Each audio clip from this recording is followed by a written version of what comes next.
try this again.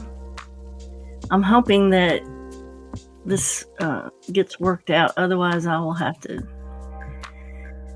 change streaming services again and again. Can you believe it? All right. So I got one channel on. Let me see if the other channel is on. Yep. Okay. Well, finally. All right. I guess that means it's streaming live everywhere now. Tonight we're going to talk about a checklist, paranormal checklist for buying a home so you don't end up like those people on TV with the horrible situation of having paid for a home and then not being able to stay in it. I can't. Yeah. Okay, the chat's working. I'm telling you. You have everything set up the way that they say to do it, and for whatever reason, it doesn't work. And I went back and just reloaded everything, didn't do anything different, and boom, boom, boom, here we are. So, that's enough to just infuriate you. So, the reason I'm doing this show is so that you don't end up spending a ton of money on a house that you feel like is for you, that you have a connection with, and then getting in it, paying for it, and finding out it's something that you can't tolerate or you can't live in. And when you watch the paranormal shows, on YouTube, that's kind of a ongoing theme for a lot of the shows that are on there, is families stuck with a intolerable situation. So I have devised a checklist of things that you should look for, or things that you should do while you're looking at property. Not afterwards. Not after you buy the property. Do this before you buy the property. Now let's see. Let me see if I have anything else on my QR codes that would help with that. Dowsing rods, like I said, an EMF meter, and a sound recorder are all things that are helpful to have when you are evaluating property. Hey to Martha McGuire, good to see you tonight. All right, let's just dive right in. Number one is the most important one, and I know Martha will agree with me, is check in with your gut feeling. That's going to be difficult because you've got to separate your excitement and see what your baseline feeling for the property is. Make a sketch of the property, and as you walk through, highlight the areas on the rooms and stuff of notable change, like a change in your gut feeling when you enter a particular room or a particular floor. That room might need a resonant reset prior to moving in. And it really alarms you, your gut instinct really alarms you that maybe you should take a closer look at that room or that floor. And we're going to go over what it is you need to closer look at. Also, before you move in, this is super important. If you see old patterns of the way furniture was in a room, let's say you have a bad gut feeling or you've got an uneasy gut feeling about one particular room, and you can see that the bed must have been here, the table must have been here. Don't put your furniture in the same spot.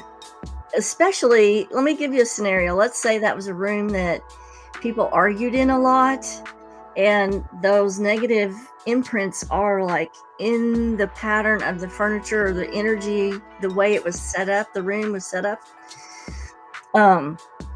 You would definitely need to clear the room of any negative energy, and we can talk about that later. But Sound clearing is one of the best ways to do that, to break up old negative patterns. But also not putting your furniture in those exact places that are kind of resonating with the negative force. Let's see if I missed anything on that. Yes. Okay. Now, when you're checking in with your gut instinct, there's an easy way that I was taught back in dinosaur time when I was learning all this stuff. And Martha says, yes, clairsentience, intuition are key to fill out a space. Absolutely. But here's a little exercise that you can do if you have trouble with that. And your clairsentient input and feeling is your solar plexus here. So what you want to do is put your right hand over that area. Now, what that does is it creates a tactile type of energy that brings the mind down to this area to focus. And you're going to put your left hand out. Now, the left side of your body is controlled by the right brain. And that is your intuitive senses or your clairsentient senses. And so when you put your left hand out, you're receiving sensory information through that and is going to the right brain to be interpreted. And your right hand is helping you focus the energy here to see how it feels or what the clairsentient feeling is. Now if somebody on Instagram can give me a shout out on audio. I think somebody is having trouble with audio on Instagram.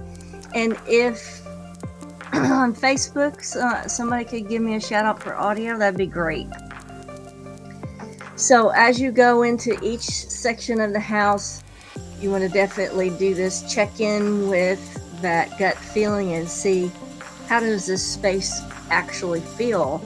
Do I have a question about it? Does it feel good? Because your subconscious is really what you're using to sense things that you cannot see. Okay, so you're going to have to use your gut feeling on that. And people will say, well, but I'm not psychic. Yes, you are. Many times, each one of us has gotten a bad gut feeling on something and it turned out to be true.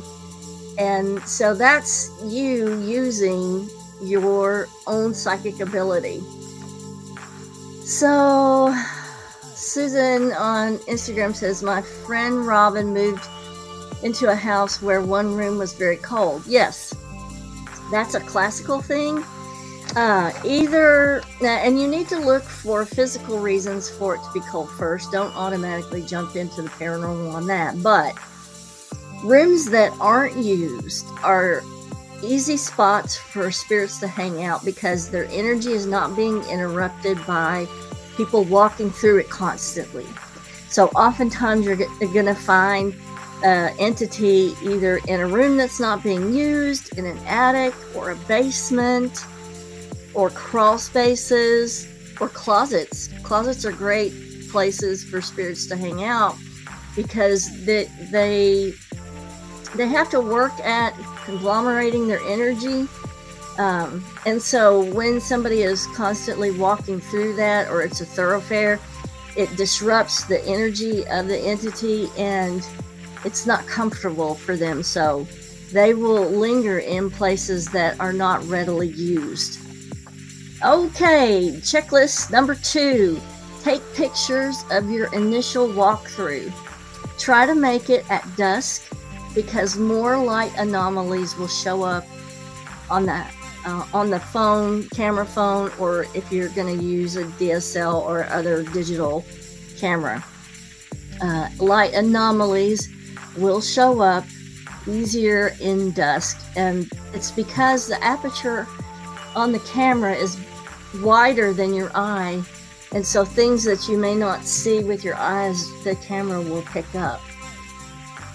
Let's see, Martha says, I had this experience of a chilly room as a child at Mount Vernon, George Washington's home. specifically his bedroom that was off limits. I stuck my hand over the rope and it was ice cold. Definitely could have been either an entity there or maybe even George Washington. But don't forget, a lot of the servants passed away in those type of homes.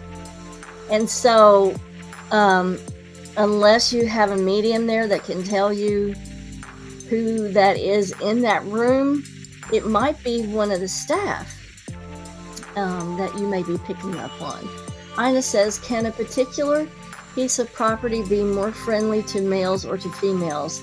The house I'm currently in has 2 owners. Both of the males had either bad financial luck or bad health. Absolutely, a property can be energy aligned with either male or female. That's definitely been the case on a couple of situations that I did walkthroughs on.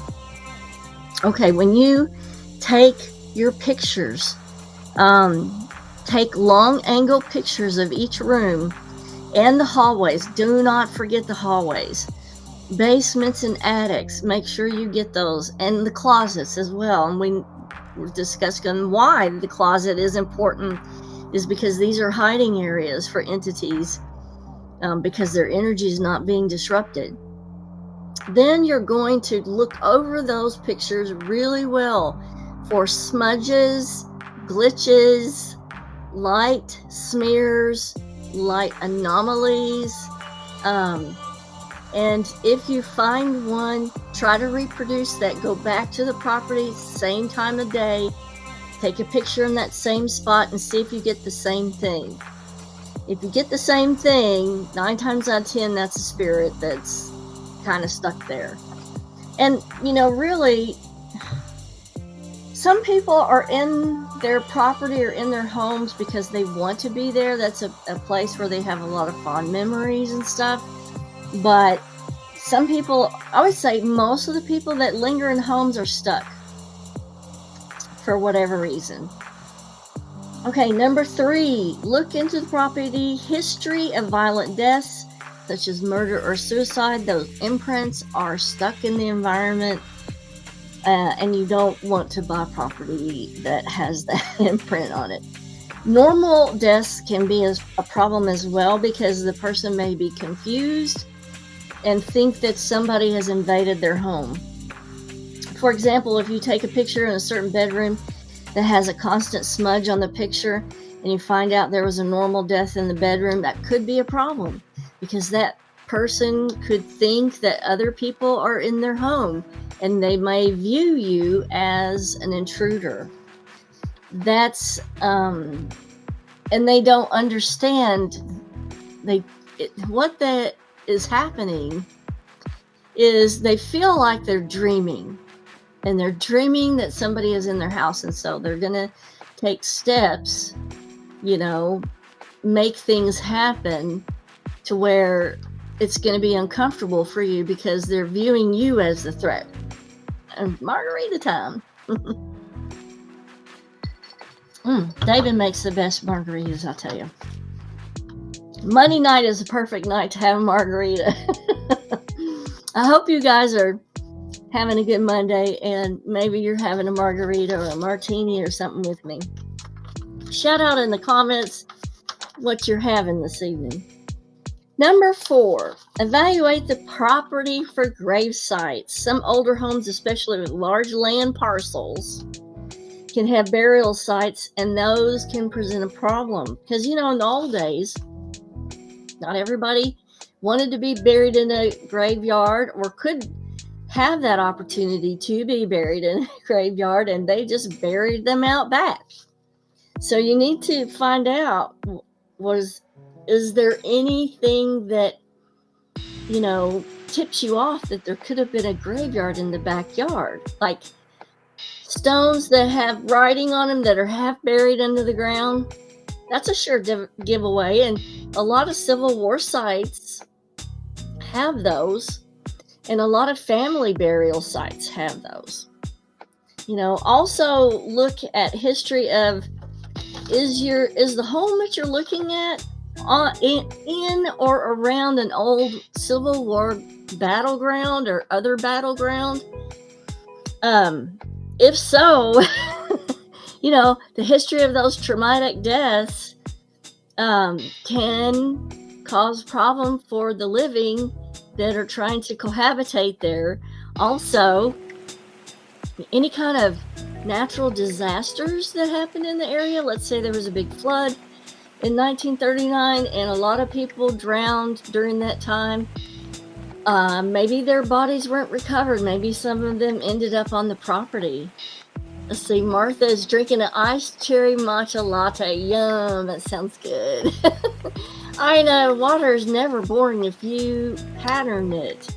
And anytime, I'm going to just say this in here, anytime you're drinking water, go ahead and put an intention behind it. Don't just get the water out of the refrigerator and drink it. Just take a second and put some intention there on what you need help with for that day, and then drink your water. And it's not boring water. So yeah, awesome. Okay, so always check for fires, floods at old battlefields. Number 5, do a walkthrough with a handheld voice recorder to see if you pick up any EVPs from areas of concern on your highlighted area. So remember back in number 1 when we were sensing things and kind of highlighting on our sketch what areas of concern we had. This is where you go back with your recorder to those areas of concern and do some EVP work and try to see if you can pick up any EVPs in that area. Now, on your EVPs, be sure you give plenty of time for the response of the spirit. A lot of people that are nervous doing EVPs will not leave enough time for a spiritual response, and sometimes it'll take a good 120 seconds for a spirit to respond. So be sure you ask a question that is related to them. Can you tell me your name? Why do you stay at this place? And what is your purpose here? You're wanting to get them to talk about themselves. If you think about it as if you're interviewing somebody, it makes more sense. Because let's think about it in the spiritual way. You're that spirit. You're stuck there. You're not really sure what's going on. And somebody comes in yelling at you to tell them your name. Tell me why you're here. My inclination is I wouldn't say a word. I wouldn't say a word. And that's why a lot of people don't get any EVPs. And they resort to antagonistic verbalization, which I totally disagree with, just to get evidence. That's a huge spiritual no-no for me, and I never suggest that anybody do something like that. Come at it in a point of trying to help them. Tell me if I can help you, or what do you need help with? Tell me your story. Why do you stay in this property? Is this your home? So you want to kind of make it more focused about them. Then they're more willing to give forth information, for sure. Okay, so you can do EVPs using your smartphone. You don't have to have a digital recorder. Although I have noticed that digital recorders do give better EVPs than the cell phone does. But the cell phone, in a pinch, will do just fine. No problem. All right, number 6, EMF meter work can be done, but you have to be familiar with electrical devices and wiring that might produce a false positive reaction, especially in the older homes where some of the wiring is not as insulated as it is in a newer home.